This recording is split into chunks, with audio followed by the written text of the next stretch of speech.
नमस्कार। आज के इस बेहद खास विश्लेषण में आप सभी का स्वागत है। देखिए, आज हम जिस विषय पर बात करने वाले हैं ना, वो हम सबके दिलों के बहुत करीब है। भगवान गणेश। हिंदू धर्म में शायद ही कोई ऐसा हो जो इस नाम को ना जानता हो। लेकिन जरा सोचिए, क्या हम वाकई उन कथाओं के पीछे छिपे जीवन के असली मायने समझते हैं? आज के इस एक्सप्लेनर में हम बस उन्हीं दिलचस्प पहलुओं पर एक-एक करके बात करेंगे। तो चलिए, बिना किसी देरी के सीधे शुरू करते हैं। तो आज की इस चर्चा में हम क्या क्या कवर करेंगे? सबसे पहले हम विघ्नहर्ता के रूप में भगवान गणेश का परिचय जानेंगे। फिर शिव पार्वती और उनके जन्म की वो अद्भुत कथा। उसके बाद उनके स्वरूप और उसमें छिपे गहरे प्रतीकों को डिकोड करेंगे। फिर बात होगी महाभारत के लेखन और गणेश उत्सव की। और आखिर में जानेंगे वो सबसे महत्वपूर्ण लाइफ लेसन्स यानी जीवन की सीख। चलिए, सबसे पहले भाग से शुरुआत करते हैं। विघ्नहर्ता भगवान गणेश का परिचय। वक्रतुंड महाकाय, सूर्यकोटि संप्रभा, निर्विघ्नं कुरु मे देव, सर्वकार्येषु सर्वदा। ये श्लोक हम सबने कभी ना कभी जरूर सुना है, राइट? पर ये सिर्फ कुछ शब्द नहीं है, ये एक बहुत ही पावरफुल प्रार्थना है। इसका सीधा सा अर्थ है कि हे घुमावदार सूंड वाले, विशाल शरीर और करोड़ों सूर्यों के समान तेज वाले देवता, हमारे सभी कार्यों को हमेशा बाधाओं से मुक्त करें। मतलब ये सीधे तौर पर उस सुप्रीम पावर को इन्वोक करता है जो हर काम को बिना किसी रुकावट के सफल बनाती है। अब यहाँ एक बड़ा सवाल आता है, उन्हें विघ्नहर्ता ही क्यों कहा जाता है? देखिए, विघ्नहर्ता का सीधा सा मतलब है बाधाओं या रुकावटों को दूर करने वाला। हमारे धर्म में भगवान गणेश को बुद्धि, ज्ञान, सफलता और शुभता का एकदम साक्षात प्रतीक माना गया है। और यही कारण है कि चाहे कोई नई नौकरी लगनी हो, नए घर का उद्घाटन हो या घर में कोई भी शुभ काम हो, सबसे पहले भगवान गणेश की ही पूजा की जाती है, ताकि भाई हमारे काम में कोई अड़चन ना आए।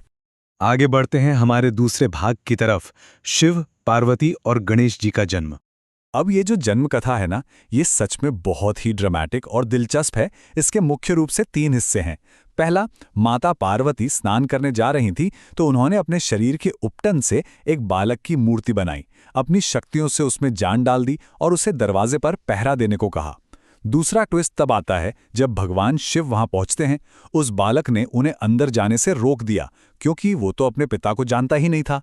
इस पर भयंकर टकराव हुआ और क्रोध में आकर भगवान शिव ने उस बालक का सिर धड़ से अलग कर दिया। और तीसरा, जब माता पार्वती ने ये देखा तो वो बहुत टूट गईं, बहुत दुखी हुई। तब भगवान शिव ने एक हाथी के बच्चे का सिर उस बालक के धड़ पर लगाया और उसे वापस जीवित कर दिया। लेकिन जानते हैं, इस पुनर्जीवन के बाद जो हुआ वो असल में पूरी कहानी का टर्निंग पॉइंट था। जीवित करने के बाद भगवान शिव ने उस बालक को यानी हमारे गणेश जी को प्रथम पूज्य होने का वरदान दिया। प्रथम पूज्य यानी सभी देवी देवताओं में सबसे पहले उन्हीं की पूजा होगी। जरा सोचिए, ये कोई छोटी मोटी बात नहीं थी।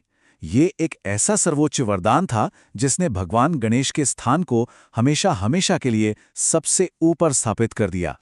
अब आते हैं अपने तीसरे भाग पर, उनका स्वरूप और वो कैसे बुद्धि के प्रतीक हैं।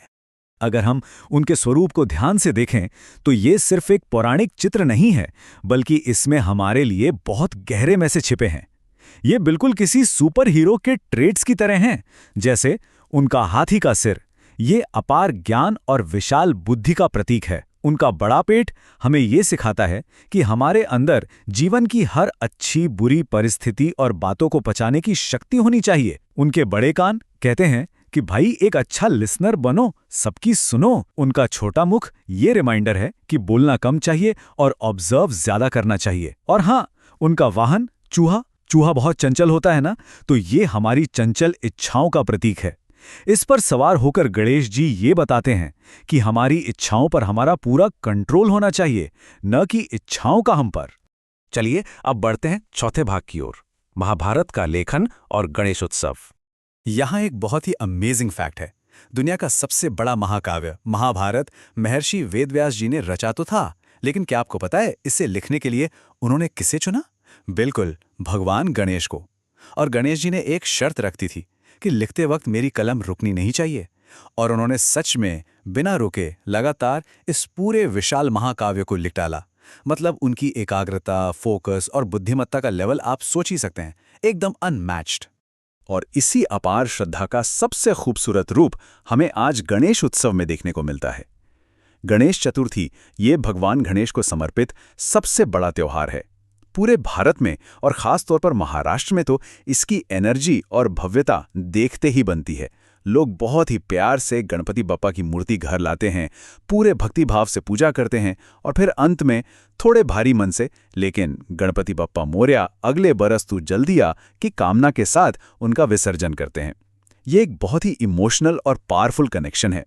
और अब इस चर्चा के सबसे अहम यानी 5वें भाग पर आते हैं, महत्वपूर्ण जीवन की सीख। ये सिर्फ कहानियां नहीं है दोस्तों, ये वो प्रैक्टिकल लेसन्स हैं जिन्हें हम अपनी रोजमर्रा की जिंदगी में उतार सकते हैं। पहला लेसन, हमेशा माता पिता और बड़ों की रिस्पेक्ट करना।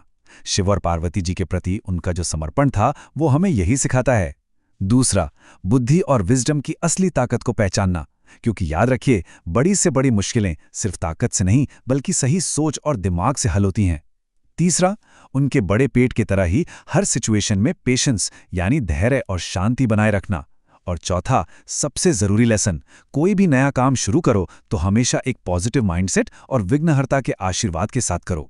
तो आज के इस एक्सप्लेनर को खत्म करने से पहले एक बहुत ही गहरा सवाल छोड़कर जा रहे हैं। क्या आज की इस भागदौड़ भरी कॉम्प्लेक्स जिंदगी की मुश्किलों को महज इस प्राचीन ज्ञान और इन प्रतीकों को समझकर पार किया जा सकता है? जरा सोचिएगा इस पर, क्योंकि कई बार ना हमारी मॉडर्न प्रॉब्लम्स का सबसे सटीक सॉल्यूशन सबसे पुरानी विजडम में ही छुपा होता है। आज के इस विश्लेषण में हमारे साथ जुड़ने के लिए बहुत बहुत शुक्रिया। उम्मीद है आज कुछ नया और दिलचस्प जानने को मिला होगा।